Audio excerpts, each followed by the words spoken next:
Okay, അടുത്ത topic equilibrium of concurrent force. ഇവിടെ ശ്രദ്ധിച്ചോ പീറ്റർ? ശ്രദ്ധിച്ചു, കുഴപ്പമില്ല. ഇക്വിലിബ്രിയം ഓഫ് കൺകറന്റ് ഫോഴ്സ് ഇത് കഴിഞ്ഞ ക്ലാസ്സിൽ ഞാൻ തുടങ്ങി വെച്ചതായിരുന്നു. കൺകറന്റ് ഫോഴ്സ് എന്താന്ന് പറഞ്ഞായിരുന്നു, ഓർമ്മയുണ്ടോ?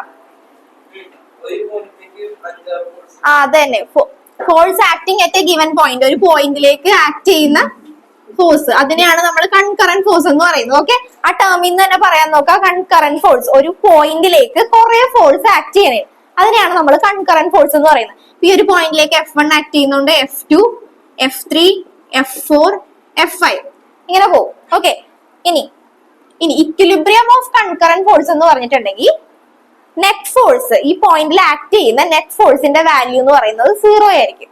ഓക്കെ, അത്രേ ഉള്ളൂ. കൺകറന്റ് ഫോഴ്സ് എന്ന് പറഞ്ഞിട്ടുണ്ടെങ്കിൽ number of force acting in A given point. Okay, net value of the force എന്തായിരിക്കും? ഇവിടുത്തെ 0 ആയിരിക്കും. അപ്പൊ ഈ ഒരു പോയിന്റിൽ ആക്ട് ചെയ്യുന്ന എല്ലാ ഫോഴ്സിന്റെയും സമ്മ് നമ്മൾ എടുത്തു കഴിയുമ്പോൾ ഇവിടുത്തെ നെറ്റ് ഫോഴ്സ് കിട്ടുന്നത് നമുക്ക് എന്തായിരിക്കും? 0 ആയിരിക്കും. അതുകൊണ്ടാണ് നമ്മൾ ഇക്വിലിബ്രിയം എന്ന് പറയുന്നത്. ഓക്കെ, ഇപ്പൊ നമുക്ക് എക്സാമ്പിൾ, ഒരു ബോഡി ഓഫ് മാസ് M, ഇതിലേക്ക് ഒരു ഫോഴ്സ് F1 ആക്ട് ചെയ്യുന്നു, ഇതിലേക്ക് ഒരു ഫോഴ്സ് F2 ആക്ട് ചെയ്യും. ഇക്വിലിബ്രിയം ഓഫ് കൺകറന്റ് ഫോഴ്സിന്റെ ബേസിൽ നമുക്കിത് പറയാനാണെങ്കിൽ F net force acting at this point, at this body, equal to F1 plus F2 equal to 0. That's equal to F1 equal to minus of F2. Okay, ഈ figure ഒന്ന് just വരച്ചെടുത്തേ. Not ഞാൻ പറഞ്ഞു പോവല്ല, അത് ഇനി പറഞ്ഞിട്ട് കാര്യമില്ല, കിട്ടുമെന്ന് തോന്നുന്നില്ല. കൺകറന്റ് എന്ന് പറഞ്ഞിട്ടുണ്ടെങ്കിൽ എഴുതിക്കോ, the forces which are acting in a given point. The forces which are acting in a given point is called concurrent. Forces which are acting in a given point, ഒരു given പോയിന്റിലേക്ക് act ചെയ്യുന്ന force. The forces which are acting in a given point is called concurrent. Second point, the net force acting in the point is 0. The net force acting in the point is 0. ആ പോയിന്റിൽ act ചെയ്യുന്ന net force എന്ന് പറഞ്ഞിട്ടുണ്ടെങ്കിൽ 0 ആണ്.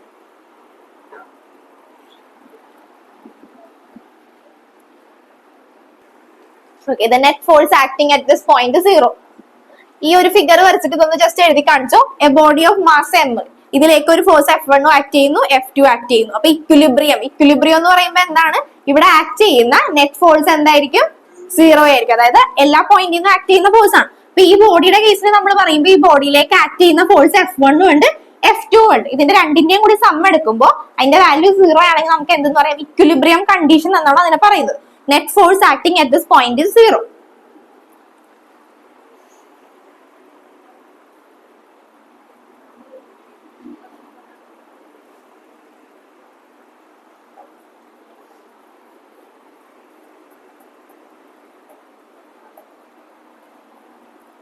എഴുതിയോ?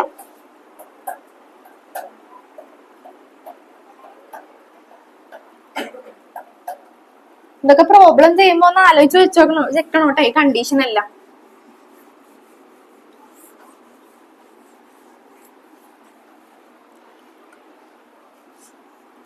ഇനി അടുത്തൊരു case 2 എന്ന് പറഞ്ഞ എഴുതിക്കോ.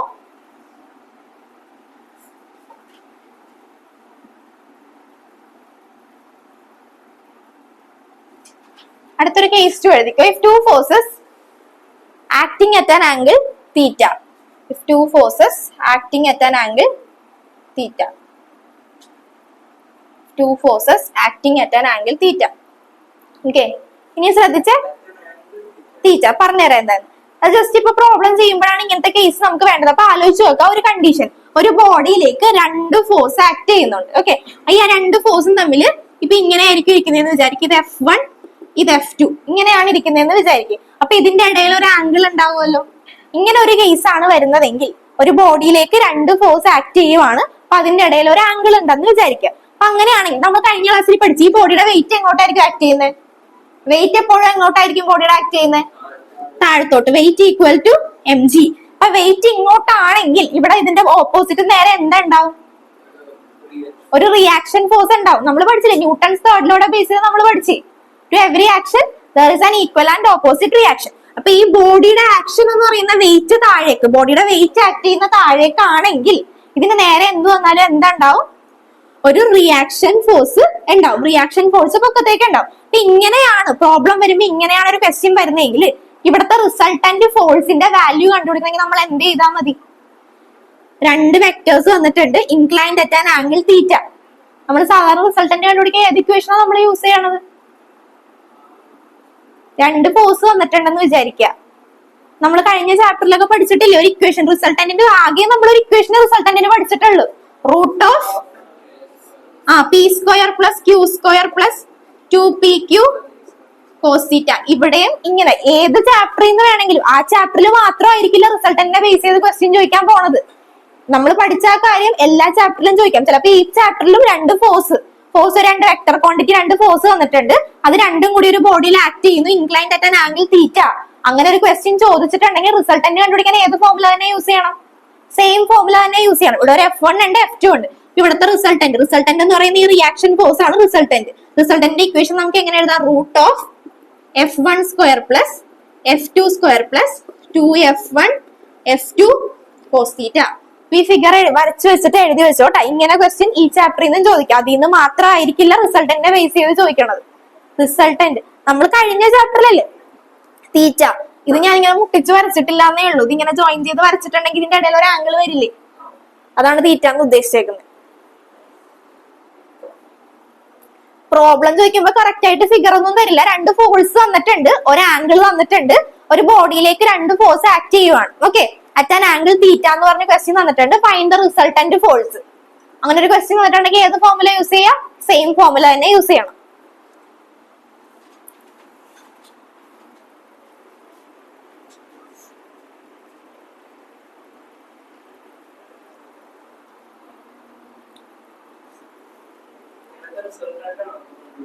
റിസൾട്ടന്റ് കണ്ടുപിടിക്കാൻ വന്നിട്ടുണ്ടെങ്കിൽ ഇങ്ങനെയാണ്. ഇവിടുത്തെ റിസൾട്ടന്റ് എന്ന് പറഞ്ഞിട്ടുണ്ടെങ്കിൽ ഇതിനെ തമ്മിൽ നമ്മൾ റിസോൾവ് ചെയ്യുമ്പോൾ കിട്ടുന്നത് ഇതായിരിക്കും റിസൾട്ടന്റ്. ഓക്കെ, ഇനി ശ്രദ്ധിക്കുക. ഇനി നമ്മളിപ്പോ പഠിക്കുന്ന എല്ലാത്തിലും നമ്മൾ ശ്രദ്ധിക്കുക, വെയിറ്റ് താഴേക്കാണെങ്കിൽ ആ വെയിറ്റിന് നേരെ പൊക്കത്ത് ഒരു ടെൻഷൻ അല്ലെങ്കിൽ റിയാക്ഷൻ ഉണ്ടാവും. എപ്പോഴും ബാലൻസ് ചെയ്ത് വേണം നിൽക്കാൻ. പൊക്കത്ത് ഒരെണ്ണം എപ്പോഴും ഉണ്ടാവും, റിയാക്ഷൻ വെയിറ്റ്.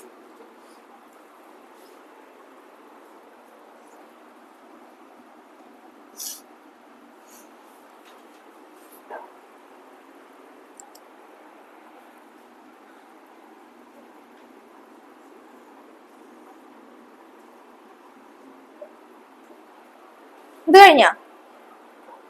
കഴിഞ്ഞല്ല? പീറ്റർ ക്രിസ് കഴിഞ്ഞാടാ? എഴുതിയായത്?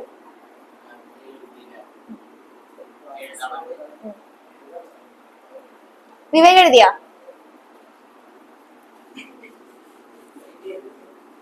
ഇതേ നീ അവന്റെ നോക്കി എഴുതിക്കേ.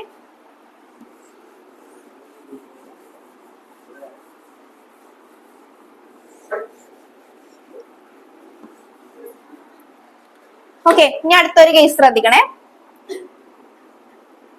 ഒരു ബോഡി ജസ്റ്റ് ഹാങ് ചെയ്തിട്ടേക്കണേ. ഓക്കെ, ഇതിന്റെ വെയിറ്റ് എങ്ങോട്ടായിരിക്കും? വെയിറ്റ് താഴേക്കായിരിക്കും. അപ്പൊ ഒരു സ്ട്രിങ്ങിലാണ് നമ്മൾ തൂക്കിയിട്ടേക്കണെങ്കിൽ ആ സ്ട്രിങ്ങിന് ഒരു ടെൻഷൻ അല്ലെങ്കിൽ റിയാക്ഷൻ ഉണ്ടാവും. അത് നേരെ ഓപ്പോസിറ്റ് ഡയറക്ഷനിലായിരിക്കും. ഇവിടെ ടെൻഷൻ ഓർ റിയാക്ഷൻ ഉണ്ടാവും. ടെൻഷൻ ആയാലും റിയാക്ഷൻ ആയാലും സെയിം തന്നെ. ആ സ്ട്രിങ്ങിലുള്ള ഒരു ടെൻഷൻ ഓർ റിയാക്ഷൻ ഫോഴ്സ് അതിങ്ങനെ ഇരിക്കണേ. ഇനി ഞാൻ ഫോഴ്സ് ഈ ഡയറക്ഷനിൽ കൊടുക്കണമെന്ന് വിചാരിക്കും. ഈ ഡയറക്ഷനിലേക്ക് ഒരു ഫോഴ്സ് കൊടുക്കണം. ഈ ഡയറക്ഷനിൽ നിന്ന് അങ്ങോട്ട് ഫോഴ്സ് കൊടുക്കണം. അപ്പൊ ബോഡി എങ്ങനെ ഇരിക്കും നിൽക്കണത്? അങ്ങനെ തന്നെ നിൽക്കൂ. പിന്നെ എങ്ങനെ ഇരിക്കും അതിന്റെ മൂവ്മെന്റ് ഉണ്ടാവണത്? ഇങ്ങനെയാണ് തൂക്കിയിട്ടിരിക്കുന്നതെന്ന് വിചാരിക്കും. ഇതിലേക്ക് ഞാനൊരു ഫോഴ്സ് കൊടുത്ത് അപ്പൊ ബോഡി എങ്ങനെ പോകും? ഇങ്ങനെ പോകും അല്ലെ? ഇങ്ങനെ നിൽക്കുന്നതാണ് വെയിറ്റ് താഴേക്ക്. ഇപ്പൊ ഇവിടെ ഒരു ബോഡി തൂക്കിയിട്ടുണ്ടെന്ന് വിചാരിക്കുക. ഓക്കെ, ഇങ്ങനെ നിൽക്കുന്നു. ഞാൻ ഇവിടേക്ക് ഒരു ഫോഴ്സ് കൊടുത്തു. അപ്പൊ ബോഡിയുടെ മൂവ്മെന്റ് എങ്ങനെയായി? നേരെ അങ്ങോട്ട് പോയി അല്ലെ? അപ്പൊ ഇങ്ങനെ നിൽക്കുന്നു, ഞാൻ ഒരു ഫോഴ്സ് കൊടുത്തു, ഇത് ഇങ്ങനെ പോകും. ഓക്കെ, അപ്പൊ ഈ ബോഡി നമ്മൾ ഫോഴ്സ് കൊടുത്തു കഴിയുമ്പോൾ ഇതിന്റെ ഇങ്ങനെ വരും, ഏകദേശം ഇങ്ങനെ വരും.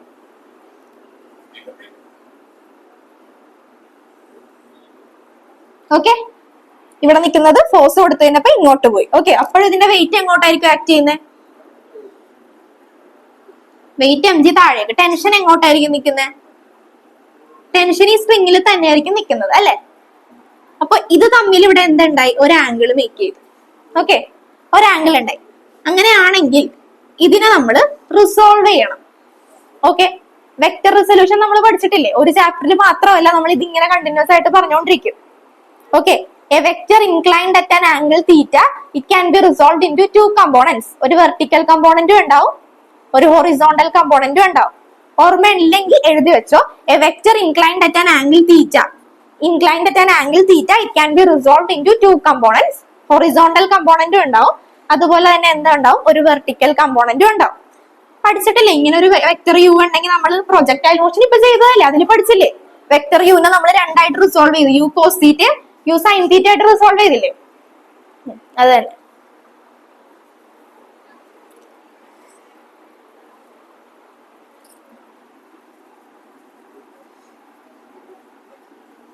ഓക്കെ, അപ്പൊ നമ്മൾ ഇതിനെ എന്തിനാ റിസോൾവ് ചെയ്യണേന്ന് ചോദിക്കാം. അപ്പൊ ഇതിനെന്തിനാ ഇതിനെ റിസോൾവ് ചെയ്യണത്? ഇവിടെ എം ജി, ഇവിടെ നമ്മൾ എം ജിനെ ബാലൻസ് ചെയ്യാൻ ഈ ടെൻഷൻ നേരെ പൊക്കത്തുണ്ട് അല്ലെ? പക്ഷെ നമ്മൾ ഫോഴ്സ് കൊടുത്തു കഴിഞ്ഞപ്പോഴത്തേക്കും ബോഡി ഇങ്ങനെ ചരിഞ്ഞാണ് ഇരിക്കുന്നത്. അപ്പൊ ഈ വെയിറ്റിനെ ബാലൻസ് ചെയ്യാനുള്ള ഒരു കമ്പോണന്റ് നേരെ പൊക്കത്തുണ്ടാ ഇതിന്റെ? ഇല്ല.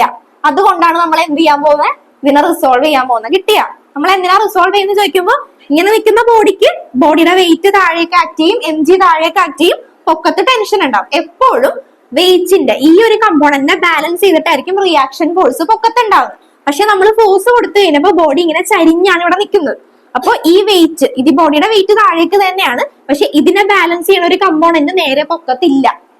ഓക്കെ, അതുകൊണ്ട് നമ്മൾ ഇതിനെ എന്ത് ചെയ്യും, ഇതിനെ നമ്മൾ രണ്ട് കമ്പോണൻസ് ആയിട്ട് റിസോൾവ് ചെയ്യും. ഈ ഒരു ടെൻഷൻ ടീനെ ശ്രദ്ധിക്കണേ, ടെൻഷൻ ടീനെ രണ്ട് കമ്പോണൻസ് ആയിട്ട് നമ്മൾ റിസോൾവ് ചെയ്യും.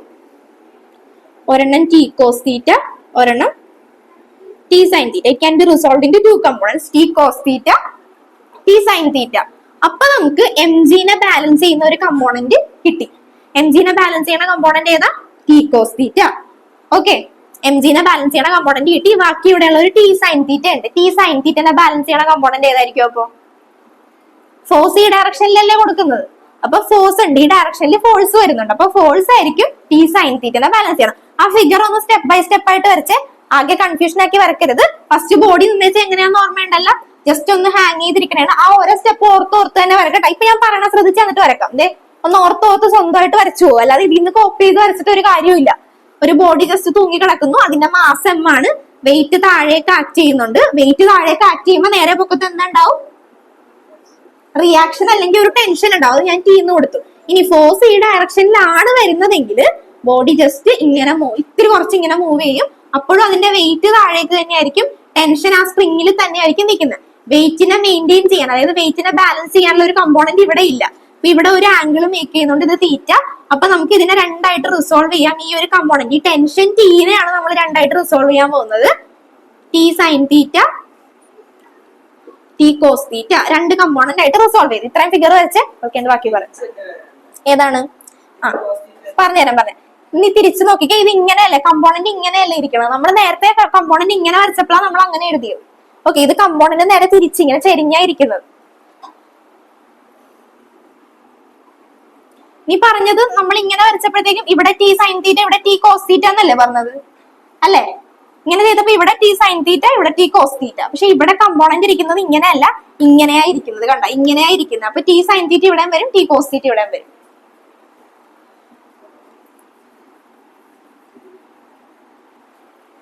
വരച്ച കറക്റ്റ് ആയിട്ട് വരക്കട്ടോ. ഇവിടെ നോക്കി വരക്കാം, ഫുള്ള് കൺഫ്യൂഷൻ.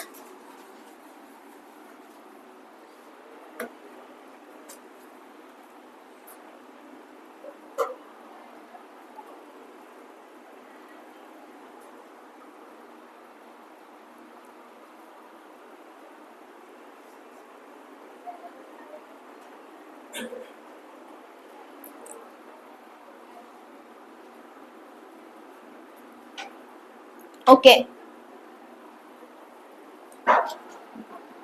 എന്താടാ ഏതാണ്? തീറ്റ.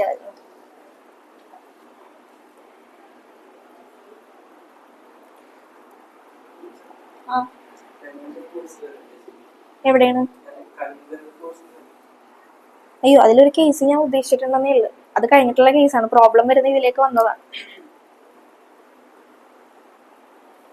ഇപ്പൊ ഞാൻ പറഞ്ഞേക്കുന്ന 3 കേസും 3 ടൈപ്പ് പ്രോബ്ലം ചോദിക്കാനുള്ള ഇതാണ്. ഇക്വിലിബ്രിയം ഓഫ് കൺകറന്റ് ഫോഴ്സ് അത് പറഞ്ഞു കഴിഞ്ഞു. Net force acting at given point 0. അതിന്റെ അല്ല, ഞാനൊരു പ്രോബ്ലം വരുന്ന കേസാണ് കാണിച്ചേക്കണം. അതിന്റെ കേസായിട്ട് നോക്കണ്ട. അതിൽ വരുന്ന ടോപ്പിക്കാണ് പ്രോബ്ലത്തിനെ ബേസ് ചെയ്ത് വരുന്നത്. ഓക്കെ, ഇനി ഇത് നമുക്കൊന്ന് എഴുതാം. ഇവിടെ ടി കോസ് തീറ്റനെ ബാലൻസ് ചെയ്യുന്ന കമ്പോണന്റ് ഏതാ? ടി കോസ് തീറ്റ ഞാൻ പറഞ്ഞില്ല നേരത്തെ, M G. T cos theta is balanced by M G. T sine തീറ്റനെ ബാലൻസ് ചെയ്യുന്ന എന്താ? Force F. So T sine theta equal to F by T cos theta equal to M G.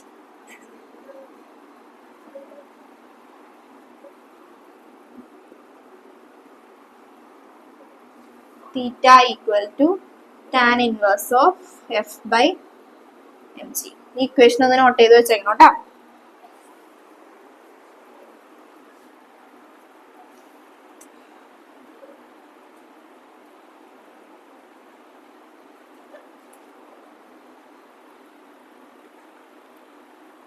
Text ഉണ്ടോ? NCERT ഉണ്ടോ?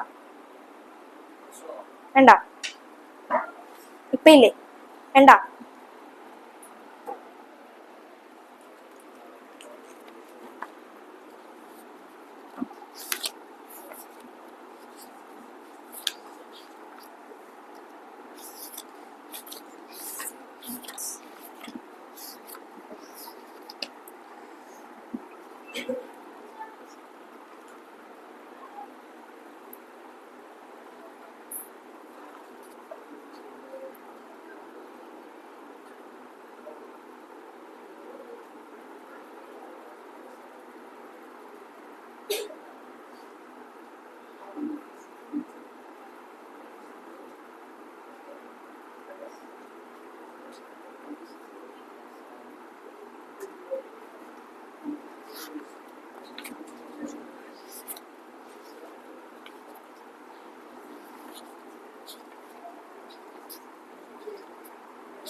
ടെക്സ്റ്റിൽ 4.6 ഒരു question ഉണ്ട്, ഇതിനെ base ചെയ്തിട്ടുള്ളതാ.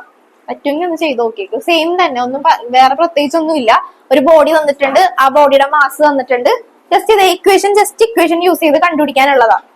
Text നോക്കണമല്ലേ? Text നോക്കണേ. ആ ഒരു ക്വസ്റ്റ്യൻ നോക്കാൻ വേണ്ടി ഒന്ന് ജസ്റ്റ് നോക്കിക്കോ. ഞാൻ പറയണത് നോക്കിയാൽ മതി. ഓക്കെ, എല്ലാം ഡയറക്റ്റ് വന്നിട്ടുണ്ട്. ഇങ്ങനെ ഒരു ക്വസ്റ്റ്യൻ വന്നിട്ടുണ്ട്, ഇതിനെ ബേസ് ചെയ്ത ഒരു ക്വസ്റ്റ്യൻ വന്നിട്ടുണ്ടെങ്കിൽ എന്താ ചെയ്യാന്ന് വെച്ചിട്ടുണ്ടെങ്കിൽ കമ്പോണന്റ് ഈ ടെൻഷനെ റിസോൾവ് ചെയ്യാ. രണ്ട് കമ്പോണൻസ്, ഇപ്പൊ ടി കോസ് തീറ്റയുടെ ബാലൻസ് ചെയ്യുന്നത് എം ജി, ടി സൈൻ തീറ്റ ബാലൻസ് ചെയ്യുന്നത് എഫ്. കഴിഞ്ഞ ഇത് എഴുതി കഴിഞ്ഞ ഒന്ന് നോക്കിക്കാ, ഒന്ന് നോക്കിക്കാ. മൂന്നൊന്ന് നോക്കിക്കേ. ഇപ്പൊ പറഞ്ഞ മൂന്നൊന്ന് വേണം നോക്കേ. ചെയ്യിപ്പിക്കാം ഞാൻ. പ്രോബ്ലം എന്തായാലും ചെയ്യിപ്പിക്കും, ഇത് കഴിയുമ്പോ ചെയ്യിപ്പിക്കും.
ഏതാണ് ഈ തീറ്റ? ഇപ്പൊ അല്ലെങ്കിൽ ഇങ്ങനെ വരാം, ഏത് കേസായാലും ജസ്റ്റ് ഇത്ര ഉദ്ദേശിച്ചിട്ടുള്ളൂ. ഇൻക്ലൈൻഡ് ആയിട്ട് ആംഗിൾ തീറ്റ, ഒരു വെക്ടറും ഒരു സർഫസും കൂടി എടുത്ത് നമ്മളിപ്പോ പാരലോഗ്രാം ലെവലൊക്കെ പഠിച്ചിട്ടില്ലേ, റിസൾട്ടന്റ് കണ്ടുപിടിക്കാൻ വേണ്ടി ജസ്റ്റ് ഇപ്പൊ രണ്ട് വെക്ടേഴ്സ് ഇങ്ങനെ നിൽക്കുകയാണെങ്കിൽ അതിൻ്റെ ഇടയിൽ ഒരു ആംഗിൾ വന്നിട്ടുണ്ടെങ്കിൽ നമുക്ക് റിസൾട്ടന്റ് കണ്ടുപിടിക്കാൻ യൂസ് ചെയ്താൽ മതി. അവിടെ ആംഗിൾ മാർക്ക് ചെയ്തൊന്നും കാണിക്കണ്ട, ജസ്റ്റ് റിസൾട്ടന്റ് വന്നിട്ടുണ്ടെങ്കിൽ ക്വസ്റ്റിനെ വരത്തുള്ളൂ. ഞാൻ ജസ്റ്റ് നിങ്ങൾക്ക് കിട്ടാൻ വേണ്ടി, ഫിഗർ കിട്ടാൻ വേണ്ടി ഞാൻ ജസ്റ്റ് വരച്ച് കാണിച്ചെന്നുള്ള ഒരു ബോഡിയിലേക്ക് രണ്ട് ഫോഴ്സ് ആക്ട് ചെയ്യുന്നു. ഡയറക്റ്റ് ക്വസ്റ്റിനെ ചോദിക്കുള്ളൂ. പിന്നെ ഇതിൽ നിന്ന് ക്വസ്റ്റ്യൻ ചോദിക്കാം. ഇപ്പൊ എന്താ പറയാ, ഇപ്പൊ ഫോഴ്സ് ഓഫ് ഒരു 6 newton acting in A body. Okay, ബോഡിയുടെ മാസ് തന്നിട്ടുണ്ടാവും. അപ്പൊ നമുക്ക് കണ്ടുപിടിക്കാമല്ലോ, ഈ ഇക്വേഷൻ യൂസ് ചെയ്ത് കണ്ടുപിടിക്കാൻ പറ്റില്ലേ? ഫോഴ്സ് 6 ന്യൂട്ടൺ ആണെന്ന് വിചാരിക്കും, ബോഡിയുടെ മാസ് ഒരു 50 കിലോഗ്രാം ആണെന്ന് വിചാരിക്കും. അങ്ങനെയാണെങ്കിൽ ഫോഴ്സ് കൊടുത്തു കഴിയുമ്പോൾ ബോഡി ഈ ഡയറക്ഷനിൽ മൂവ് ചെയ്യും. T cos theta T sine theta വരും. എം ജി എന്തായിരിക്കും വരുന്നത്? എമ്മിന്റെ വാല്യൂ 50 ആണ്, ജിന്റെ വാല്യൂ 10 ആണെങ്കിൽ എം ജി കണ്ടുപിടിക്കാം. Okay, T cos theta is balanced by M ജിയുടെ value, T sine theta is balanced by ഫോഴ്സിന്റെ വാല്യൂ. അത് വെച്ച് സോൾവ് ചെയ്ത് കണ്ടുപിടിക്കാമല്ലോ. അങ്ങനത്തെ സിമ്പിൾ ആയിട്ടുള്ള ക്വസ്റ്റിനെ ചോദിക്കുള്ളത് ഇന്ന്. നോക്കിയത് 4.6 എവിടെയാണ്? ഇവിടെ ഇവിടെ ഇല്ലടാ. ഇവിടെ ഉദ്ദേശിക്കുന്ന 2 ഫോഴ്സ് വന്നിട്ടുണ്ട് ഇവിടെ. ആ 2 ഫോഴ്സിനെ ജസ്റ്റ് ഇത്രയും നോക്കിയാൽ മതി. തീറ്റ മാർക്ക് ചെയ്ത് കാണിക്കേണ്ട ആവശ്യമില്ല. ഞാൻ ജസ്റ്റ് അത് മനസ്സിലാവാൻ വേണ്ടി ഫിഗർ ഒന്ന് വരച്ച് കാണിച്ചതേ ഉള്ളൂ. 2 ഫോഴ്സ് ഒരു ബോഡിയിലേക്ക് ആക്ട് ചെയ്തിട്ടുണ്ടെങ്കിൽ അതിൽ നമുക്ക് റിസൾട്ടന്റ് കണ്ടുപിടിക്കാൻ വേണ്ടി നമ്മൾ സാധാരണ ചെയ്യില്ലേ, ആ ഒരു രീതിയിൽ ചെയ്തേ ഉള്ളൂ. അപ്പൊ ബോഡിയിലേക്ക് ആക്ട് ചെയ്യുമ്പോൾ ആ സർഫസിൽ എന്തായാലും ഒരു ആംഗിൾ മേക്ക് ചെയ്യുമല്ലോ. ഇവിടെ ഒരൊറ്റ ഫോഴ്സ് അല്ലേ ആക്ട് ചെയ്യുന്നുള്ളൂ. ടാൻ തീറ്റ കണ്ടുപിടിച്ചാൽ മതി. ടാൻ ഇൻവേഴ്സ് എന്ന് പറഞ്ഞാൽ അങ്ങനത്തെ പറ്റാത്ത വാല്യൂസിലേക്ക് വരുമ്പോഴത്തേക്കുമാണ് ടാൻ ഇൻവേഴ്സ് എടുക്കേണ്ടത്. അല്ല, ഇപ്പൊ ടാൻ ഇൻവേഴ്സ് വെച്ചാൽ theta equal to tan inverse ഇപ്പൊ 5/6 6/12 അങ്ങനെ കിട്ടിയാലും നമുക്ക് അങ്ങനെ തന്നെ എഴുതി വെക്കാം.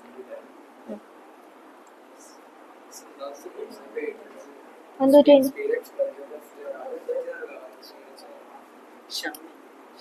എണീക്കാൻ പറഞ്ഞടാ അവനോട്. ഉറങ്ങിപ്പോയാ?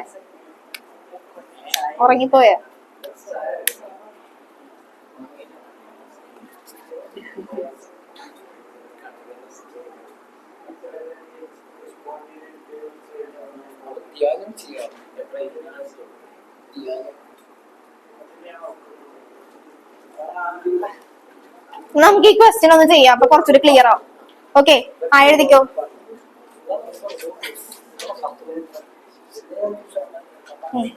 ക്വസ്റ്റ്യൻ എഴുതിക്കോട്ടാ. ഏതാണ്? ആറും ടിയോ? ആ, ബോഡിയുടെ ടി ടെൻഷനല്ലേ ടി പൊക്കത്തേക്ക് ഇരിക്കുന്നത്. ക്വസ്റ്റ്യനിൽ തന്നിട്ടുണ്ടാവോ? ഏത് കണ്ടുപിടിക്കണ്ടേന്ന്? ടി ക്യാൻസൽ ആയി പോവല്ലോടാ നമ്മൾ എങ്ങനെ വന്നാലും എടുക്കുമ്പോ. ഞാൻ കാണിച്ചത് ഈ പ്രോബ്ലം ഒന്ന് എഴുതിക്കേ. എ മാസ് ഓഫ് 6 കിലോഗ്രാം എഴുതിക്കോ. A mass of 6 kilogram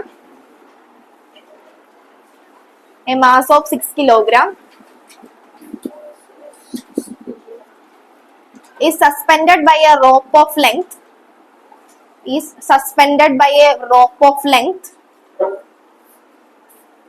2 meter. റോപ്പിന്റെ ലെങ്ത് ഒന്നും നമുക്ക് ആവശ്യമില്ല ശരിക്കും ആംഗിൾ കണ്ടുപിടിക്കാൻ, ചുമ്മാ കൺഫ്യൂഷൻ ആക്കാൻ വേണ്ടി തരുന്നതാണ്. Rope of length 2 meter from the ceiling.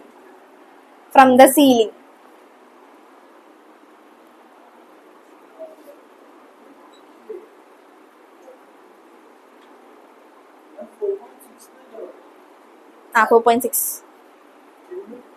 അതല്ലേ?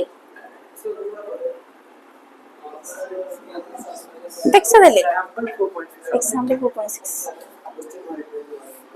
ക്വസ്റ്റ്യൻ മാറില്ല.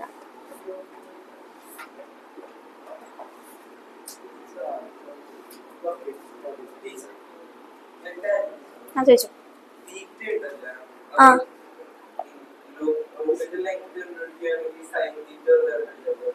ലെങ്ത് ഒന്നും വേണ്ട, ഈ ഇക്വേഷൻ യൂസ് ചെയ്ത് സിമ്പിൾ ആയിട്ട് കിട്ടും. ഇതൊന്ന് ചെയ്ത് വേണ്ടി ഞാൻ പറഞ്ഞുതരാം കറക്റ്റ്. ഇവിടെ എത്തി എഴുതിയ length of 2 meter from the ceiling, a force of 50 newton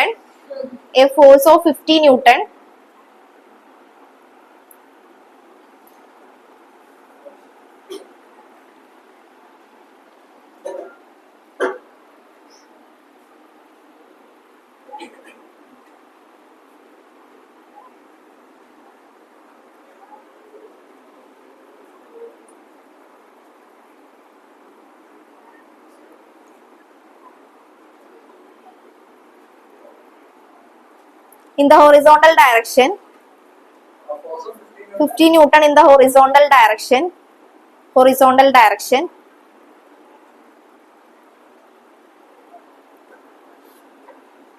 is applied at the midpoint P of the rope. എഴുതിക്കോ. ഫിഗർ ഞാൻ വരച്ച് കാണിച്ചു തരാം. At the midpoint P of the rope.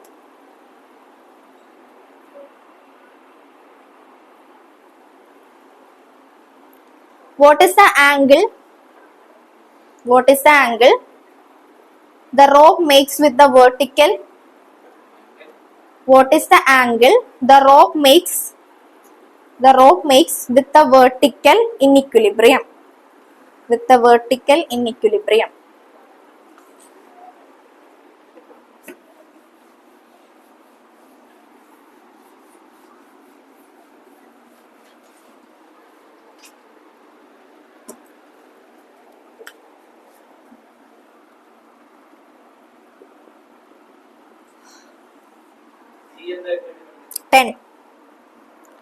A body of mass 50 Newton.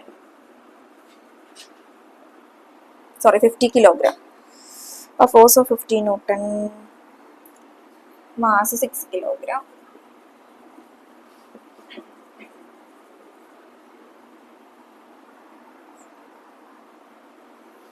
Okay, നമ്മൾ പഠിച്ച രീതിയിൽ തന്നെ ഒരു ബോഡി ഹാങ് ചെയ്തിട്ടുണ്ട്. ബോഡിയുടെ മാസ് വന്നിട്ടുണ്ട് 6 കിലോഗ്രാം. ഹൊറിസോണ്ടൽ ആയിട്ട് ഫോഴ്സ് ആക്ട് ചെയ്യുന്നത് വന്നിട്ടുണ്ട് 50 ന്യൂട്ടൺ. ഓക്കെ, ഈ ബോഡിയുടെ വെയിറ്റ് എങ്ങോട്ടായിരിക്കും? താഴേക്കായിരിക്കും ബോഡിയുടെ weight. Weight equal to mg. Okay, tension എങ്ങോട്ടായിരിക്കും? പൊക്കത്തേക്കായിരിക്കും. ഇനി ഈ ഒരു ഡയറക്ഷനിൽ ഒരു 50 ന്യൂട്ടൺ ഫോഴ്സ്, ഞാൻ നേരത്തെ പറഞ്ഞ രീതിയിൽ തന്നെ ക്വസ്റ്റ്യൻ വന്നേക്കണമെന്നേ ഉള്ളു.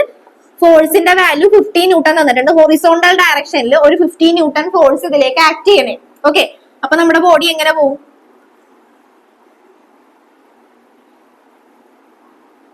വെയിറ്റ് mg, ടെൻഷൻ t, ഇത് തീറ്റ. ഓക്കെ, അങ്ങനെയാണെങ്കിൽ നമുക്ക് ഈ ടെൻഷനെ 2 കമ്പോണൻസ് ആയിട്ട് റിസോൾവ് ചെയ്യാൻ പറ്റും. t sin theta, t cos theta. വരച്ച് വെക്ക്. അതൊന്ന് ആ ക്വസ്റ്റ്യൻ ഒന്ന് ശ്രദ്ധിച്ച് കറക്റ്റ് ആയിട്ട് വരക്കണേ.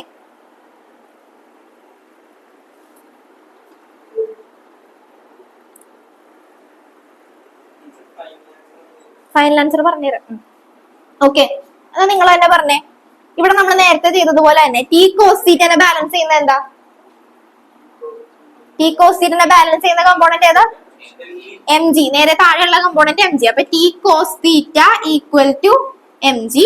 ടി സൈൻ തീറ്റനെ ബാലൻസ് ചെയ്യുന്ന കമ്പോണന്റ് ഏതായിരിക്കും? ഫോഴ്സ് അല്ലെ, നമ്മൾ പഠിച്ചതാ. T sine theta equal to F. Okay, അങ്ങനെയാണെങ്കിൽ നമുക്ക് T sine theta F by T cos theta M G. ഇനി നമുക്ക് വാല്യൂസ് എഴുതാം. ടി ടി കട്ടായി ബാക്കിയുള്ളത് tan theta. Tan theta equal to എഫിന്റെ വാല്യൂ എത്ര തന്നേക്കുന്നത്?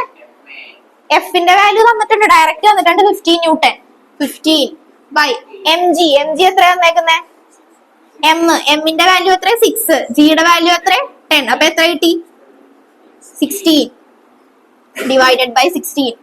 So theta equal to tan inverse of 5/6.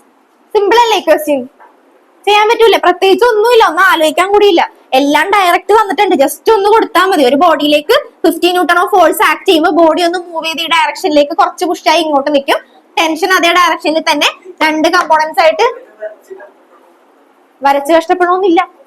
വരച്ചിട്ടുണ്ടെങ്കിൽ mark നോക്കിയിട്ട് ചെയ്യണമെന്നേ ഞാൻ പറയുള്ളൂ. മാർക്ക് കുറച്ച് കൂടിയ ക്വസ്റ്റ്യൻ ആണെങ്കിൽ ഒന്ന് സൈഡിൽ വരച്ചിട്ടേക്കുക. 2 മാർക്കൊക്കെ ആണെങ്കിൽ വേണ്ട. ഇത് കണ്ടിട്ട് 2 മാർക്കിന് വരുമെന്ന് എനിക്ക് തോന്നുന്നില്ല. ഓക്കെ, ഈ ഒരു ടൈപ്പിന്റെ ഈ ക്വസ്റ്റിനെ വരുള്ളൂ.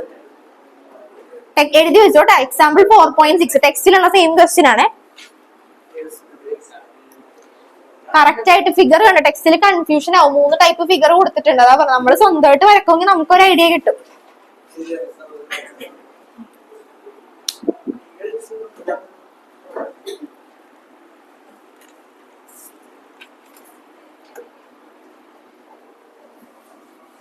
എഴുതിയില്ലേ? എഴുതിയിരുന്നില്ലേ?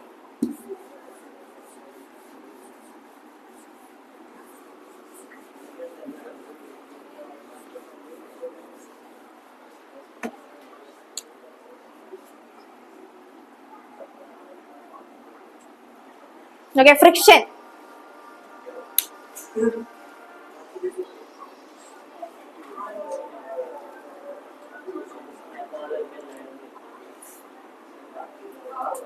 മനസ്സിലായില്ലേ? പ്രോബ്ലം ചെയ്ത് മനസ്സിലായില്ലേ? റജീന കിട്ടിയ ചെയ്ത് നോക്കണോട്ടോ ഇങ്ങനത്തെ ക്വസ്റ്റ്യൻസ്. സ്വന്തമായിട്ട് ഇട്ട് നോക്ക്, കുറെ ക്വസ്റ്റ്യൻസ് ഇട്ട് നോക്ക്, വാല്യൂസ് മാറ്റി ഒന്ന് ഇട്ട് നോക്കിയാൽ മതി. ആ ടൈപ്പിൽ നിന്ന് ഇങ്ങനത്തെ ക്വസ്റ്റ്യനെ വരാൻ സാധ്യതയുള്ളൂ. കഴിഞ്ഞ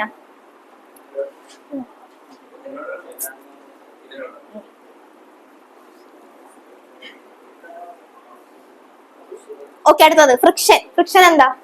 ഫ്രിക്ഷണൽ ഫോഴ്സ്. അതെ, ഒരു ഒപ്പോസിഷൻ അല്ലെ. ഇപ്പൊ ഫോർ എക്സാമ്പിൾ ഏതെങ്കിലും പറയാൻ പറ്റുമോ? ഒരു സർഫസും ഒരു ബോഡിയും തമ്മിലുള്ള ഫ്രിക്ഷൻ നോക്കിയാൽ മതി. ഫ്രിക്ഷണൽ ഫോഴ്സ് എപ്പോഴും എങ്ങനെയായിരിക്കും ആക്ട് ചെയ്യുന്നത്? ഓപ്പോസിഷൻ ആയിട്ട്. ആദ്യം എഴുതിക്കോ, എഴുതിയിട്ട് പറയാം. It is the resistive force. It is the resistive force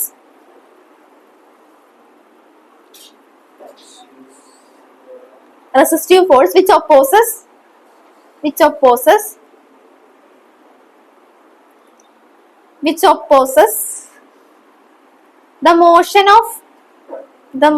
of a body on the surface.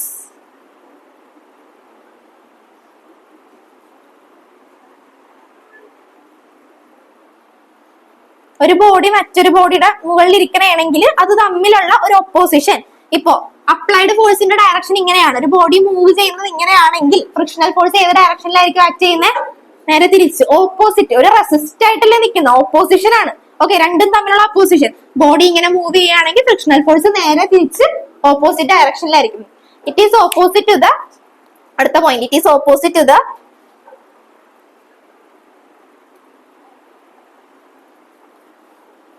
direction of applied force. It is opposite to the direction of applied force.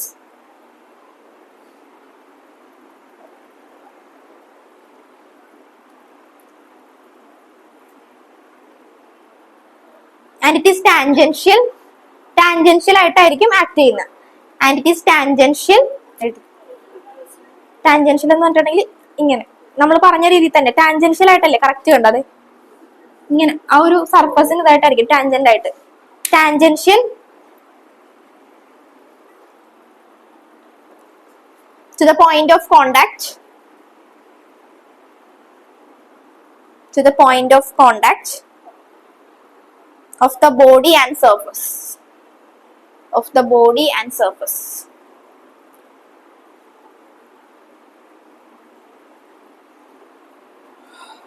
Body and forces. It is arises due to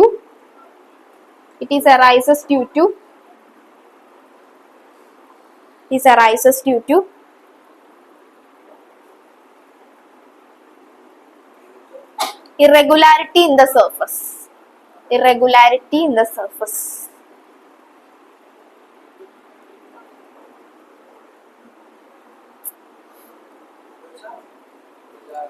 ആ body തമ്മിലുള്ള irregularity, ആ സർഫസിന്റെ irregularity കൊണ്ടാണ് friction അവിടെ ഉണ്ടാവുന്നത്.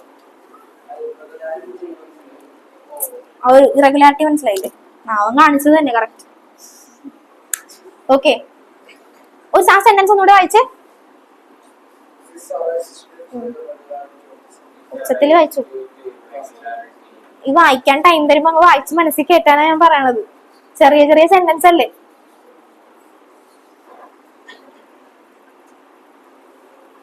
It's a resistive force which opposes motion of body. ബാക്കി വായിക്കി and the surface. Okay. ഇനി നമുക്ക് ഫ്രിക്ഷന് രണ്ട് ഫ്രിക്ഷൻ ഉണ്ട്, രണ്ട് ടൈപ്സ് ഓഫ് ഫ്രിക്ഷൻ ഉണ്ട്. Static and kinetic.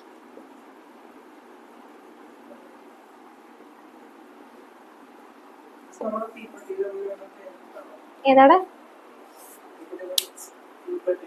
തീപ്പെട്ടിയില് ഫോഴ്സ്, ഇത് ഫ്രിക്ഷന്റെ അല്ലേ? ആ okay okay okay. Static and kinetic. Static എന്താ? Frictional force between the body and surface and the body is in rest. Body റെസ്റ്റിലിരിക്കുമ്പോ ഉണ്ടാവുന്ന ഫ്രിക്ഷനെ നമ്മൾ പറയുന്നതാണ് static friction.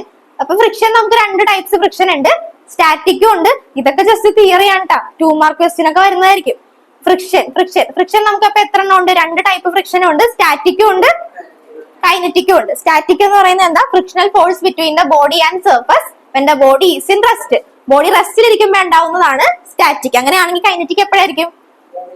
When the body is in motion. Okay, അപ്പൊ സ്റ്റാറ്റിക് എഴുതിക്കോ. Frictional force between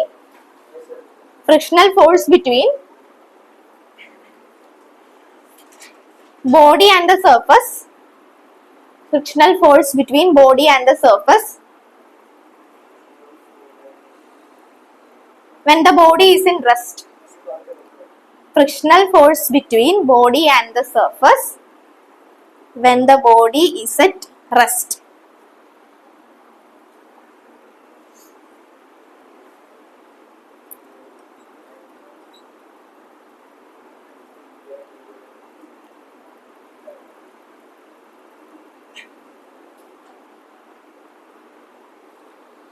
okay, static ഫ്രിക്ഷനെ നമുക്ക് FS വെച്ച് ഡിനോട്ട് ചെയ്യാം. FS. കൈനറ്റിക് ഫ്രിക്ഷനെ നമുക്ക് FK വെച്ച് ഡിനോട്ട് ചെയ്യാം. ഓക്കെ, അപ്പൊ സ്റ്റാറ്റിക് ഫ്രിക്ഷനെ പറ്റിയാ പറഞ്ഞുകൊണ്ടിരിക്കുന്ന ഫസ്റ്റ് പോയിന്റ് നമ്മൾ എഴുതി. Frictional force between body and surface when the body is at rest. അടുത്തത് it is a self adjustable force. അതെന്താന്ന് ഞാൻ ജസ്റ്റ് പറഞ്ഞുതരാം. അതായത് ഇപ്പൊ നമ്മളൊരു 2 ന്യൂട്ടൺ ഫോഴ്സ് കൊടുക്കുവാണ്. ഒരു ബോഡി 2 ന്യൂട്ടൺ ഫോഴ്സ് ആണെങ്കിൽ ഇവിടെ ഉണ്ടാവുന്ന റിയാക്ഷൻ ഫോഴ്സ്, ഫ്രിക്ഷൻ എപ്പോഴും ഓപ്പോസിറ്റ് ഡയറക്ഷനിലായിരിക്കും. അപ്ലൈഡ് ഫോഴ്സ് ഈ ഡയറക്ഷനിലാണെങ്കിൽ ഫ്രിക്ഷൻ എപ്പോഴും ഓപ്പോസിറ്റ് ഡയറക്ഷൻ. ഇപ്പൊ നമ്മളൊരു 2 ന്യൂട്ടൺ കൊടുത്തിട്ടുണ്ടെങ്കിൽ അവിടെ നിന്ന് ഉണ്ടാവുന്ന റിയാക്ഷൻ എന്ന് പറയുന്നതും 2 ന്യൂട്ടൺ ആയിരിക്കും. ഏതിന്റെ കേസിൽ? ബോഡി ഈസ് ഇൻ റെസ്റ്റിൽ ഇരിക്കുന്ന കേസിൽ. ഓക്കെ, ഇനി നമ്മളിവിടെ ഒരു 3 ന്യൂട്ടൺ കൊടുത്തിട്ടുണ്ടെങ്കിൽ അവിടെ നിന്ന് ഉണ്ടാവുന്ന റിയാക്ഷൻ 3 ന്യൂട്ടൺ തന്നെ ആയിരിക്കും. ഓക്കെ, അപ്പൊ it is a self adjustable force. എന്താണ്? ആ റിയാക്ഷൻ ആൻഡ് ഓപ്പോസിറ്റ് അല്ലേ? അഡ്ജസ്റ്റഡ് ഫോഴ്സ്, അഡ്ജസ്റ്റബിൾ ഫോഴ്സ് ഏതാണ്? അതിപ്പോ നമ്മളിപ്പോ ഒരു 3 ന്യൂട്ടൺ ആണ്, 3 ന്യൂട്ടൺ ഉള്ള ഒരു ഫോഴ്സ് ബോഡിയാണ് മൂവ് ചെയ്യുന്നതെങ്കിൽ അതിലുണ്ടാവുന്ന ഫോഴ്സും നേരെ ഈക്വൽ എമൗണ്ട് ഓഫ് ഫോഴ്സ് ആയിരിക്കും റിയാക്ഷൻ ഉണ്ടാവുന്നത്. റിയാക്ഷൻ എന്ന് ഉദ്ദേശിക്കുമ്പോ ഫ്രിക്ഷൻ എന്ന് പറഞ്ഞാൽ മനസ്സിലായില്ലേ? ഫ്രിക്ഷൻ. ഓക്കെ, അടുത്ത പോയിന്റ് എഴുതിക്കോ. ഏത്?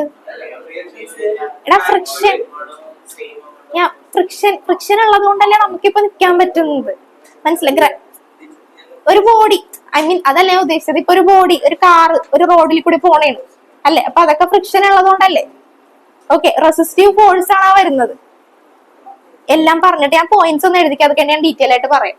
ഓക്കെ, അടുത്ത് എഴുതിക്കോ. Maximum value of static friction,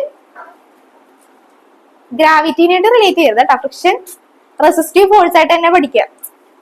road, car. Okay, ഇപ്പൊ ഏതാ പറഞ്ഞേ? Self adjusting force. അടുത്തത് maximum value of static friction. Maximum value of static friction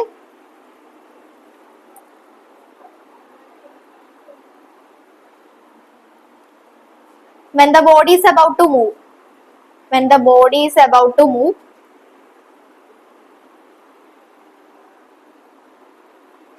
is called limiting friction. Is called limiting friction. Okay, അതെന്താ പറയുന്ന? Maximum value of static friction when the body is about to move. Body move ചെയ്യുന്നു എന്ന് പറയുന്നില്ല, body is about to move. അതായത് ഇപ്പൊ നമ്മള് ഇവിടെ ഇപ്പൊ ഒരു ചെറിയ ഫോഴ്സ് ആണ് കൊടുത്തെങ്കിൽ ജസ്റ്റ് ഈ റിയാക്ഷന്റെ കാര്യം നോക്കല്ലേ, അല്ലാതെ തന്നെ ഇപ്പൊ ഇവിടെ ഒരു ബോഡി ഇരിക്കണ്, ഒരു ചെറിയ ന്യൂട്ടൺ ഫോഴ്സ്, ഒരു 2 ന്യൂട്ടൺ ഫോഴ്സ് ഞാൻ കൊടുത്ത് റെസ്റ്റിലിരിക്കുന്ന ബോഡി, അതിന് മൂവ് ചെയ്യാൻ പറ്റും. ചെറിയൊരു 2 ന്യൂട്ടൺ ഫോഴ്സ് ആണ് കൊടുത്തെങ്കിൽ അതിന് മൂവ് ചെയ്യാൻ പറ്റൂ. ചെറിയൊരു ഫോഴ്സ് ആണ് കൊടുത്തത്, ഒരു വലിയ ബോഡി ആയിരിക്കുന്നതെന്ന് വിചാരിക്കും, ഞാൻ ചെറിയൊരു ഫോഴ്സ് കൊടുത്തിട്ടുണ്ടെങ്കിൽ അതിന് മൂവ് ചെയ്യാൻ പറ്റൂ? ഇല്ല. പക്ഷെ ഈ ബോഡിയിൽ ഉണ്ടാവുന്ന ഫ്രിക്ഷൻ എന്ന് പറയുന്നത് ആ ബോഡിയും ആ സർഫസും കൂടി ഉണ്ടാവുന്ന ഒരു ഫോഴ്സ് ആണ് ഫ്രിക്ഷണൽ ഫോഴ്സ് എന്ന് പറയുന്നത്. ഇത് തമ്മിൽ ഉണ്ടാവുന്ന ഫ്രിക്ഷൻ അത് 2 ന്യൂട്ടൺ തന്നെ ഉണ്ടാവും. അത് തമ്മിൽ അതവിടെ ഇരിക്കുന്ന ഒരു സർഫസിനായിട്ടുള്ള കോണ്ടാക്റ്റിൽ വരുന്നതാണ് ഫ്രിക്ഷൻ. ഇനി ഞാൻ ഈ ഒരു ബോഡിയിലേക്ക് ഞാനിപ്പോ ഒരു 100 ന്യൂട്ടൺ കൊടുത്തെന്ന് വിചാരിക്കും. 100 വേണ്ട, ഒരു 80 ന്യൂട്ടൺ ഞാൻ കൊടുത്തെന്ന് വിചാരിക്കും. ആ ബോഡി മൂവ് ചെയ്യും? മൂവ് ചെയ്യാൻ സാധ്യത ഉണ്ടാവും അല്ലെ? അപ്പൊ മാക്സിമം നമ്മൾ സ്റ്റാറ്റിക് ഫ്രിക്ഷൻ കൊടുത്തു കഴിയുമ്പോൾ ആ ബോഡിക്ക് ഒരു ചെറിയ മൂവ് ചെയ്യാനുള്ള ഒരു ടെൻഡൻസി വരും. അങ്ങനെയുള്ളതിനെ നമ്മൾ പറയുന്നതാണ് limiting friction. Maximum value of static friction when the body is about to move. പറയുന്ന സെന്റൻസിൽ നിന്ന് തന്നെ ഓർക്കുക, മാക്സിമം വാല്യൂ ഫോഴ്സ്. നമ്മളിപ്പോ റെസ്റ്റിലിരിക്കുന്ന ഒരു ബോഡിയിലേക്ക് നമ്മൾ ചെറിയ ഫോഴ്സ് കൊടുത്താൽ അനങ്ങില്ല. പക്ഷെ നമ്മൾ മാക്സിമം സ്റ്റാറ്റിക് ഫ്രിക്ഷന്റെ മാക്സിമം വാല്യൂ നമ്മൾ ആ ബോഡിയിലേക്ക് കൊടുക്കുകയാണെങ്കിൽ അതെന്ത് ചെയ്യും? മൂവ് ചെയ്യും അല്ലെ, മൂവ് ചെയ്യാൻ സാധ്യതയുണ്ട്. അപ്പൊ maximum value of static friction when the body is about to move is called limiting friction. Okay, അടുത്ത പോയിന്റ് അത് എഴുതിയില്ലേ, limiting friction. Maximum value of static friction when the body is about to move is called limiting friction.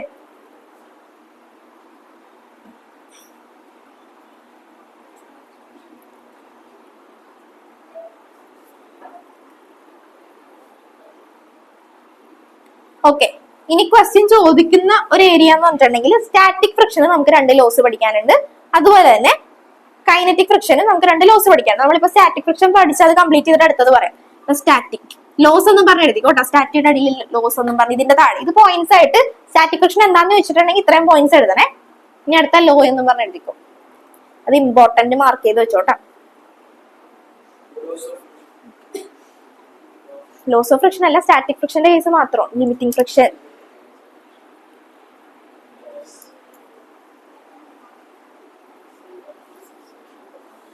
Okay, first point limiting friction എഴുതിക്കോ. Limiting friction ഇതൊക്കെ പഠിച്ചോളോട്ടെ, theory ഒക്കെ പഠിക്കണേ. Limiting friction is independent of area of contact. Limiting friction is independent of area of contact. Limiting friction എപ്പോഴാവുന്നതെന്ന് മനസ്സിലായല്ല? എപ്പോഴാ limiting friction വരുന്നത്? എപ്പോഴാ? Maximum value of friction when the body is about to move. അപ്പോഴാണ് limiting friction വരുന്നത്. അപ്പൊ ആ limiting friction is independent of area of contact. അതാണ് first point, main point.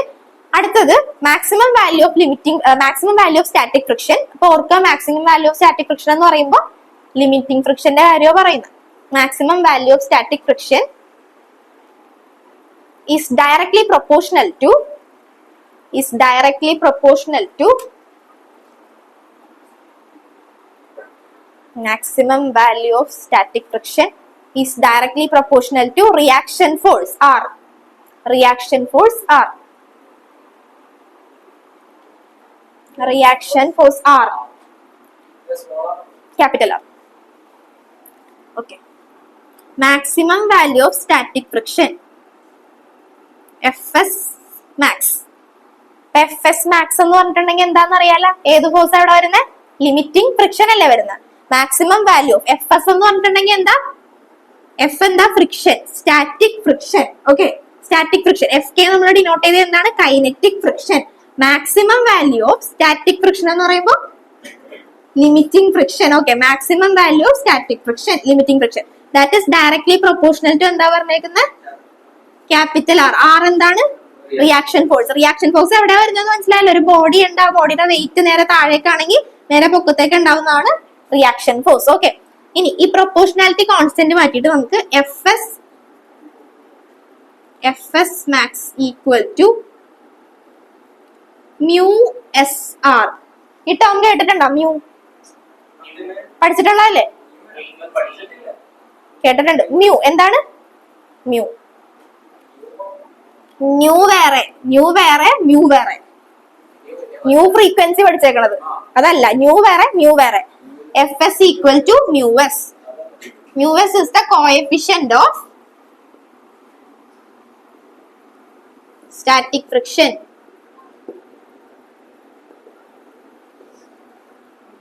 Fs max equal to mu s r. mu എഴുതണോ മനസ്സിലായല്ല? mu s പഠിച്ചിട്ടുണ്ടെന്ന് എന്റെ വിശ്വാസം. mu s r ഏതാണ്? അത് അതിനെ പറയുന്നത്. അത് നമ്മൾ ഒരു പ്രൊപ്പോർഷണാലിറ്റി മാറ്റിയിട്ട് നമ്മളൊരു കോൺസ്റ്റന്റ് കൊടുക്കൂലേ? സാധാരണ ഓംസ് ലോയിലൊക്കെ പഠിച്ചിട്ടില്ലേ? V proportional to I. ഈ പ്രൊപ്പോർഷണാലിറ്റി മാറ്റി നമ്മൾ ആറ് കൊടുക്കൂലേ? റെസിസ്റ്റൻസ് ആറ് കൊടുക്കൂലേ? അതുപോലെ പ്രൊപ്പോർഷണാലിറ്റി മാറ്റി നമ്മളിവിടെ കൊടുക്കുന്ന മ്യൂ എസ്. ആ മ്യൂ എസിന്റെ പറയുന്ന പേരാണ് coefficient of static friction. Static ഫ്രിക്ഷന്റെ ഒരു കോഎഫിഷ്യന്റ്. അത്രേ ഉള്ളൂ, അത് ജസ്റ്റ് നോട്ട് ചെയ്താൽ മതി. ഓക്കെ, ഇനി നമുക്ക് സ്റ്റാറ്റിക് ഫ്രിക്ഷൻ ഒന്നുകൂടെ പറയാം. എന്തൊക്കെ പോയിന്റ്സ് നമ്മൾ പറഞ്ഞു? സ്റ്റാറ്റിക് ഫ്രിക്ഷൻ എന്താണെന്ന് നമ്മൾ പറഞ്ഞു, അവിടെ തൊട്ട് പഠിക്കാം. ഓരോരുത്തരെ കൊണ്ട് പറയിപ്പിക്കണം, ഓർക്കാൻ പറ്റണ്ട. ഓക്കെ, എന്നാ പറഞ്ഞോ. ഫ്രിക്ഷൻ എന്താ പറഞ്ഞേ? Resistive force which opposes. ഓരോരുത്തരായിട്ട് പറഞ്ഞു. സൗണ്ട് ഇല്ല. ഓക്കെ, അത് കഴിഞ്ഞിട്ട് അടുത്ത പോയിന്റ് പറഞ്ഞേ. പിന്നെ എന്താ പഠിച്ചേ? It is opposite to the direction of. ഇപ്പൊ ഓരോ പോയിന്റ് പറയുമ്പോഴും ഓർത്തോർത്ത് പറയാട്ടാ. അപ്ലൈഡ് ഫോഴ്സിന്റെ ഡയറക്ഷൻ ഏത് ഡയറക്ഷൻ ആണോ അതിന്റെ നേരെ ഓപ്പോസിറ്റ് ആയിരിക്കും എന്തിന്റെ ഡയറക്ഷൻ? ഫ്രിക്ഷന്റെ ഡയറക്ഷൻ. ഓക്കെ, ഇനി it is act tangential. Tangential ആയിട്ട് ആക്ട് ചെയ്യും. ഓക്കെ, അത് കഴിഞ്ഞിട്ട് it is arises due to irregularity. സർഫസിന്റെ ഇറഗുലാരിറ്റി കൊണ്ടാണ് ഫ്രിക്ഷൻ ഉണ്ടാവുന്നത്. പിന്നെ നമുക്ക് എന്ത് പറയും? പിന്നെ നമ്മൾ ഫ്രിക്ഷനെ നമ്മൾ രണ്ടായിട്ട് ക്ലാസിഫൈ ചെയ്ത് രണ്ട് ടൈപ്സ് ഫ്രിക്ഷനും ഉണ്ട്. സ്റ്റാറ്റിക്കും ഉണ്ട്, കൈനറ്റിക്കും ഉണ്ട്. സ്റ്റാറ്റിക് എന്താ പഠിച്ചേ? ഫ്രിക്ഷണൽ ഫോഴ്സ് തന്നെയാണ്. Frictional force between body and surface when the body is at rest. ഇനി കൈനറ്റിക് എന്തായിരിക്കും? അപ്പൊ കൈനറ്റിക് നമുക്ക് പറഞ്ഞിട്ടില്ല. Frictional force between body and surface when the body is at motion. Body മോഷനിലായിരിക്കും. ഓക്കെ, ഇനി സ്റ്റാറ്റിക് നമ്മൾ പഠിച്ചിട്ട് സെൽഫ് അഡ്ജസ്റ്റബിൾ ഫോഴ്സ് ആണെന്ന് പഠിച്ചു. പിന്നെ നമ്മൾ മെയിൻ ആയിട്ട് സ്റ്റാറ്റിക് ഫ്രിക്ഷനെ പറ്റി ചോദിക്കുമ്പോൾ മെയിൻ ആയിട്ട് എഴുതേണ്ട രണ്ട് പോയിന്റ് ആണ് ഞാൻ ഇമ്പോർട്ടന്റ് ആയിട്ട് ലോസ് എന്ന് പറഞ്ഞത്. Okay, limiting friction is independent of area of contact. പിന്നെ നമ്മൾ എന്താ പഠിച്ചേ? Maximum value of static friction when the body is about to move is called limiting friction. ഇങ്ങനെ 1 മാർക്ക് ക്വസ്റ്റ്യൻ ആയിട്ട് ഞാൻ ഇത്രയും പറഞ്ഞ് ബാക്കി ലിമിറ്റിംഗ് ഫ്രിക്ഷൻ എന്ന് മാത്രം എഴുതാനൊന്നും വരില്ല കേട്ടോ. Okay, limiting friction is directly proportional to reaction force R. അതൊക്കെ മനസ്സിൽ ഓർക്കുക. ഇത്രയും നമ്മൾ സെന്റൻസ് ആയിട്ട് പറയുമ്പോൾ തന്നെ ഓർക്കുക. എഫ് മാക്സ് ആണ് എന്ത്? Static friction maximum value that is limiting friction is directly proportional to time ഒന്നും ആയിട്ടില്ല. Directly proportional to reaction force R. ഈ പ്രൊപ്പോർഷണാലിറ്റി മാറ്റി നമുക്ക് എന്ത് കൊടുക്കാം? Mu S. F S equal to mu S R. Okay, time ഉണ്ടല്ലോ. ഇനി kinetic കൂടി പറയാം. ഇത് എഴുതിയെടുത്താ? കോഎഫിഷ്യന്റ് ഓഫ് സ്റ്റാറ്റിക് ഫ്രിക്ഷൻ എഴുതിയാ? ഓക്കെ, അടുത്തത് കൈനറ്റിക്. കൈനറ്റിക്കിൽ എഴുതിക്കോ. ഫസ്റ്റ് പോയിന്റ് എഴുതിക്കോ. Frictional force between body and surface when the body is moving.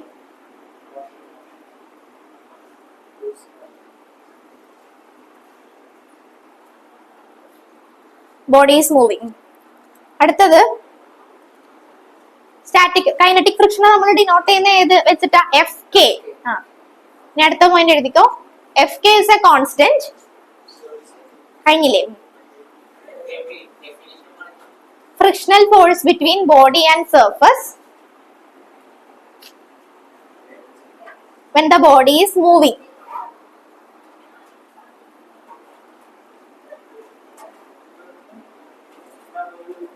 Frictional force between body and the surface when the body is moving. അടുത്ത point F K. F K is a constant. F K എന്താ? Kinetic friction.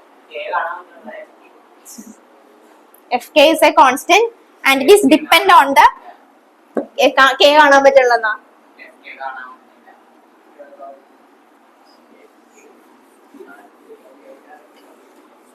Fk is a constant and it is dependent on the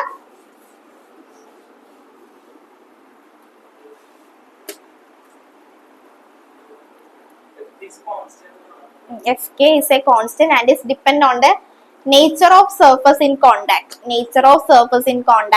മറ്റേത് എങ്ങനെയായിരുന്നു? Independent of area of contact അല്ലേ?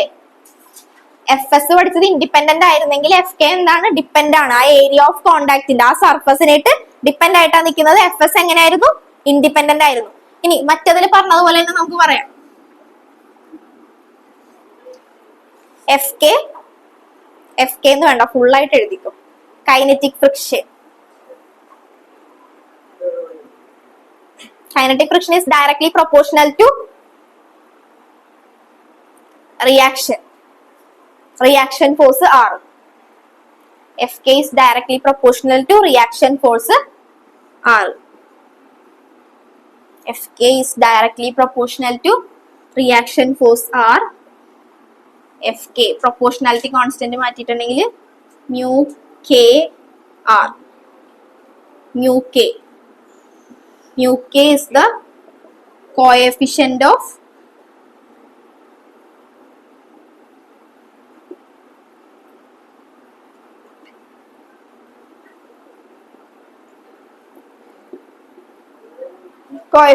kinetic friction. അതിൽ maximum, ഇതിൽ അത് വേണ്ട.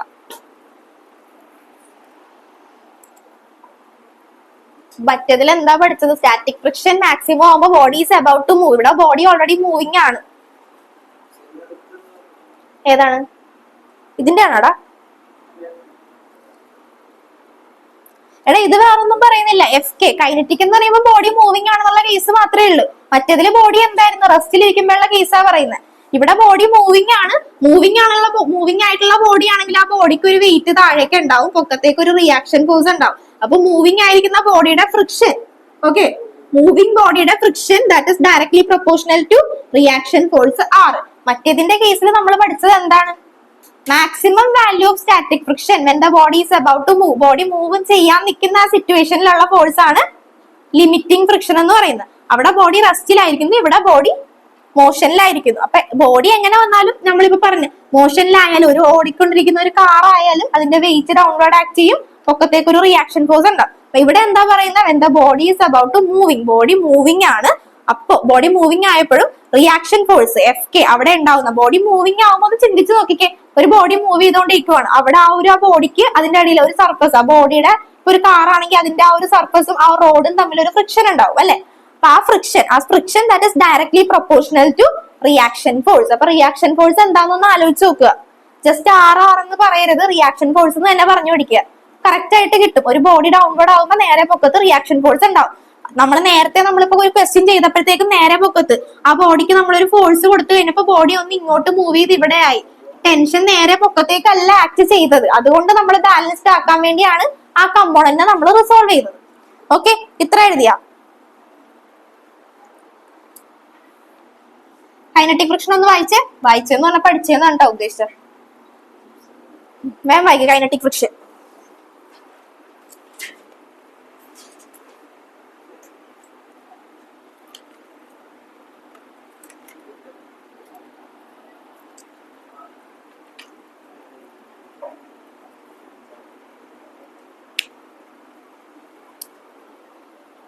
കഴിഞ്ഞ ഓക്കെ, ഒരു പോയിന്റ് കൂടി എഴുതിക്കോ. Kinetic friction is less than that of static friction. അതൊരു 1 മാർക്ക് ക്വസ്റ്റ്യൻ ആയിട്ട് വരും കേട്ടോ. Kinetic friction is less than that of static friction.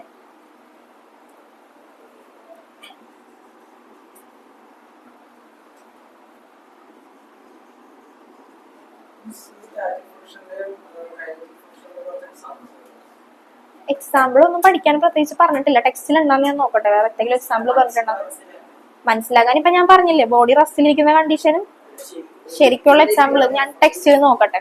പ്രത്യേകിച്ച് ഞാൻ കണ്ടില്ല എക്സാമ്പിൾ ഒന്നും, ഞാൻ തന്നെ പറഞ്ഞതേ ഉള്ളൂ. ഇപ്പൊ ഇങ്ങനെ എഴുതിയിട്ടുണ്ടെങ്കിൽ അത് എന്താ മീൻ ചെയ്യുന്നത്? ഇപ്പൊ ഇതെന്താ µk എന്താ ഉദ്ദേശിക്കണത്? Coefficient of kinetic friction.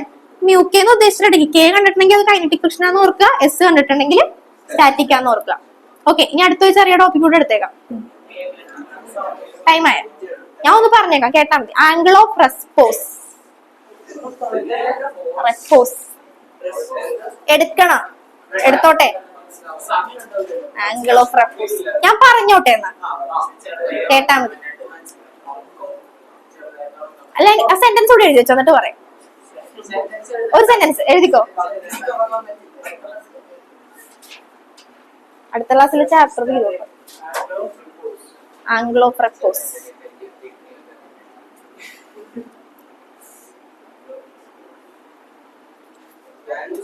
റെപ്പോസ് propose അല്ല, റെപ്പോസ്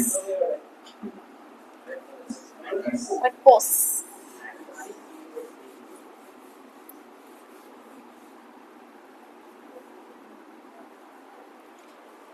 സെന്റൻസ് എഴുതിക്കോ, ഞാൻ പറഞ്ഞുതരാം. It is an inclination of a plane. It is a inclination of a plane. It is the inclination of a plane when the body is about to slide down. It is the inclination of a plane when the body is about to slide down. It is the inclination of a plane when the body is about to slide down. Okay, ആ situation മനസ്സിലായതാണ്. അതിനെയാണ് നമ്മൾ angle of റെപ്പോസ് എന്ന് പറയുന്നത്. It is an inclination of plane when the body is about to slide down. For example, ഇപ്പൊ ഇങ്ങനെ നിൽക്കുന്ന ഒരു ഇതാണെങ്കിൽ വിചാരിക്കുക, ആ ആംഗിളിനനുസരിച്ച് ബോഡി ആംഗിൾ മാറുന്നതിനനുസരിച്ച് ഫോൺ താഴേക്ക് വീഴും. ഞാൻ കാണിച്ചിട്ടുണ്ടെങ്കിൽ ഇങ്ങനെ നിക്കണേന്ന് വിചാരിച്ച് നമ്മൾ ആംഗിൾ ചരിച്ചു കൊടുക്കും തോറും, കണ്ട ആംഗിൾ ചരിച്ചു കൊടുക്കും തോറും ബോഡി താഴേക്ക് വീഴാനുള്ള ചാൻസ് ഉണ്ട്. അപ്പൊ ഞാൻ ഈ ഒരു situation when the body it is an inclination of the body when the body is about to slide down. Body താഴേക്ക് വീണിട്ടുണ്ടെന്ന് പറഞ്ഞിട്ടില്ല, സ്ലൈഡ് ചെയ്യാൻ നിൽക്കുന്ന സിറ്റുവേഷൻ. ഇപ്പൊ ഇങ്ങനെയാണ് നിൽക്കുന്നതെന്ന് വിചാരിക്കും, ഇത് നമ്മൾ ചരിച്ച് ഞാൻ കൊടുക്കും തോറും ബോഡി ഇങ്ങനെ ചരിച്ചിട്ടുണ്ടെങ്കിൽ ബോഡി താഴേക്ക് വീഴും. ഈ ഒരു സ്റ്റേജ് അതാണ് ആംഗിൾ ഓഫ് ഇൻക്ലിനേഷൻ എന്ന് പറയുന്നത്, സോറി ആംഗിൾ ഓഫ് റെപ്പോസ് എന്ന് പറയുന്നത്. ഈ ഒരു സ്റ്റേജ് അതായത് ഞാൻ കൂടുതൽ വെച്ചിട്ടുണ്ടെങ്കിൽ ബോഡി താഴേക്ക് പോരും, പക്ഷെ ബോഡി താഴേക്ക് പോരുന്നു എന്ന് പറയുന്നില്ല, അബൌട്ട് ടു ഫോൾ എന്നാ പറയുന്നത്. ജസ്റ്റ് ഇങ്ങനെ നിൽക്കുന്നു. ഓക്കെ, ആ ഒരു സ്റ്റേജ് ആണ്. ഞാൻ കൈ ഇങ്ങനെ വിട്ടിട്ടുണ്ടെങ്കിൽ ബോഡി താഴെ വീഴും, ഫോൺ താഴെ വീഴും. ഏതാണ്? അത് ഓഫ് ചെയ്തു.